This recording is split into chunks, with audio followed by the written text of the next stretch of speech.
Welcome to S motor blogs. Royal రాయల్ ఎన్ఫీల్డ్ 100-350 chain cleaning సింపుల్గా ఎలా చేయాలో చూపిస్తాను.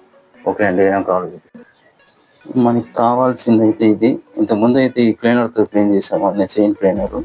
ఇదైతే 3 times వస్తుంది, అంతే 3 times 4 times వస్తుంది. ఇదైతే వేస్ట్. ఇప్పుడైతే డీజిల్తో క్లీన్ చేద్దాం. ఇదైతే డీజిల్, ఇదైతే చైన్ లూపు, ఇదైతే బెట్టు. ఇది ఎందుకనేది మళ్ళీ చూపిస్తాం.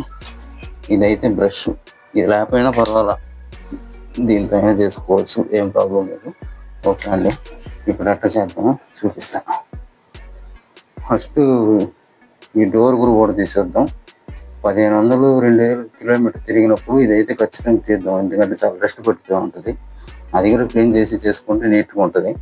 బాగా వర్షాకాలం బురదలో తిరిగేటప్పుడు కంపల్సరీగా ఈ చైన్ డోర్ అయితే తీసేద్దాము, చైన్ స్పాకెట్ డోరు. ఓకే అండి,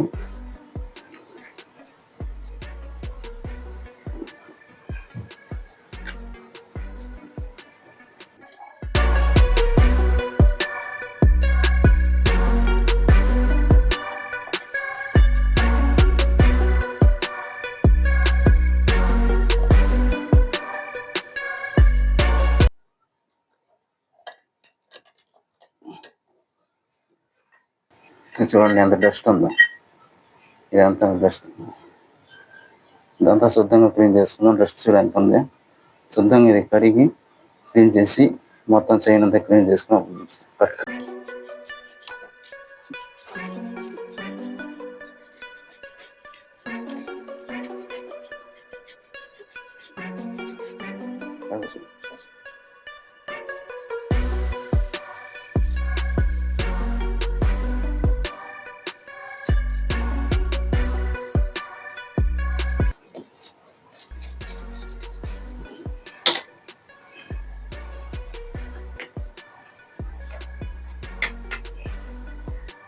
ఇలాంటిది ఒక స్ప్రే బాటిల్ కూడా కొనుక్కోండి. ఇదైతే ఊరికి స్ప్రే చేసేవచ్చు. డీజిల్తో అయితే బాగా నీట్గా ఎంత కావాలన్నా అంత కొట్టుకొని క్లీన్ చేసుకోవచ్చు. అదే క్లీనర్ అయితే 150 రూపీస్ పడుతుంది. అదైతే ఒక 3 times వస్తుంది. ఇదైతే ఒక 50 రూపీస్ డీజిల్ తీసుకుంటే 10-15 సార్లు వస్తుంది మనకి.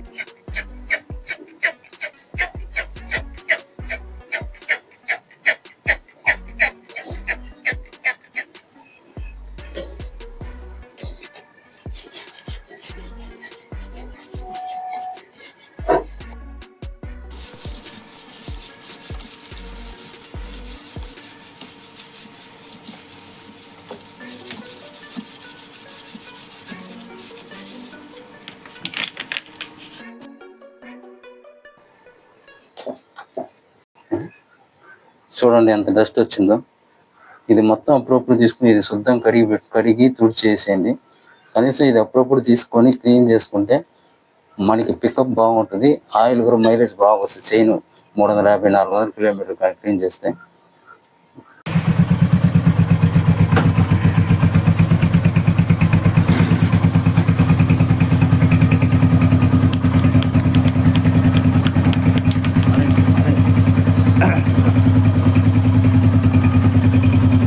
మరీ ఎక్కువ వేసుకోవాలండి, లైట్గా వేయండి ఆయిల్.